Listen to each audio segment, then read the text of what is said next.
Hi అండి. మేము మొన్న కార్తీక మాసంలో కుండలేశ్వరం శివాలయానికైతే వెళ్ళాము.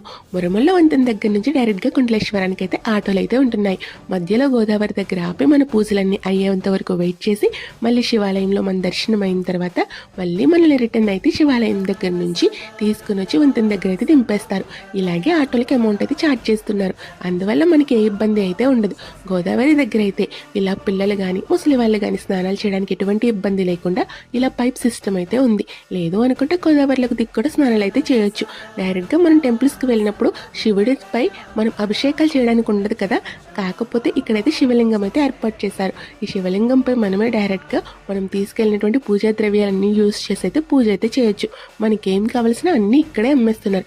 ఇక్కడ జంటనాగుల ప్రతిమలు కూడా చాలా వరకు అయితే ఉన్నాయి. నిజంగా రావి చెట్టు చుట్టూరు అయితే చాలా జంటనాగు ప్రతిమలు అయితే ఉన్నాయి. ఇక్కడ అందరూ కూడా కలవ పువ్వులతో పూజలు అయితే చేస్తున్నారు. వీడియో నచ్చితే లైక్ చేయండి.